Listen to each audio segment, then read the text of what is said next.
Scotty from Denver Comic-Con TV once again, and today I am joined with J. James McFarland.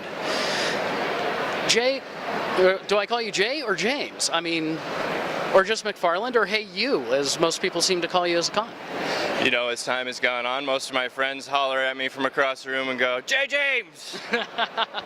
That's good to know. So let's just get right into it. What got you started drawing comics?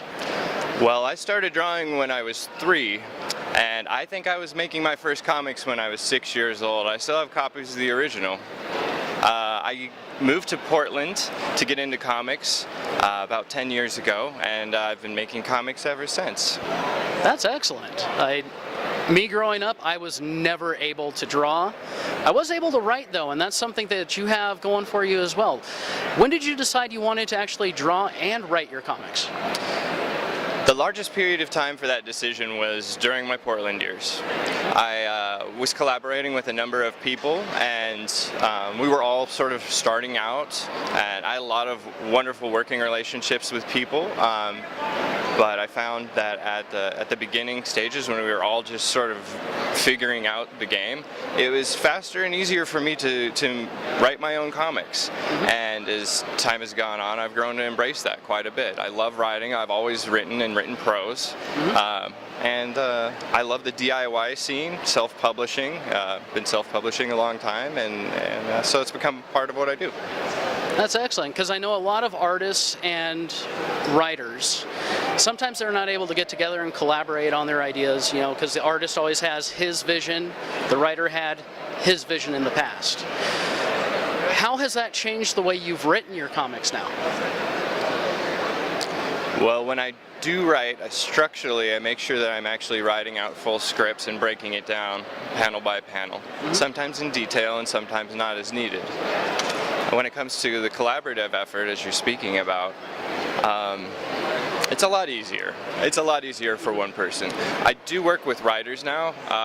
My Comic Spectacular is a 48-page anthology of all my work from the last year. It's not all of my work, it's about half of my work from the last year, but all my short stories from last year, and the collaborative projects that are in there are written by other people, which is, it's really easy for me to work with folks now. I like very much being able to pore over somebody else's thoughts and interpret it.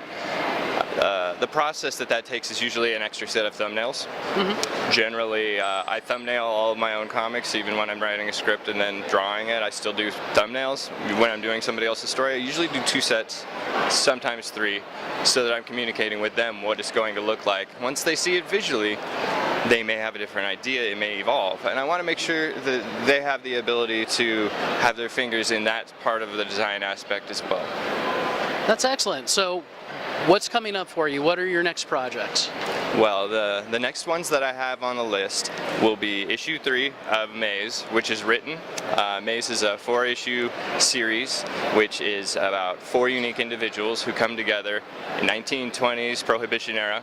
They meet in a New York speakeasy, and they're embarking on an expedition to South America in search of fame, adventure, and immortality. Excellent. The second issue finds them in Cuba, where they are reef stalking and enjoying the nightclub scene, which in the roaring 20s, Cuba was the place to go. All of the bartenders were expat Americans who had run away from the Prohibition era and had roaring careers in Cuba. Okay, and then if you had any project that you wanted to work on, work with any brand, draw anything, what would that be? G.I. Joe. Man, I would draw the hell out of G.I. Joe. I like the web gear and the environment and mud and uniforms and like the valor of it, sense of scale and grandeur. Give me some war comics. Oh, I'd love to draw war comics in general. That sounds good. So if people want to follow you on social media or whatnot, how will they do so? Well, I'm on Instagram. It's J.James McFarland. I'm constantly on Twitter. It's at J. James McFarland with no periods. It's just the letter J, James McFarland. And my website is J. James Design and Illustration, with and spelled out. And then I also have a website called friendlybelligerent.com. It's my store. All my comics are available there for purchase. And I'm really easy to find on Facebook. That's excellent. James, thank you very much for stopping by with us. I appreciate it. I hope you have a wonderful con. It's been a hell of a time. That it has. Thank you.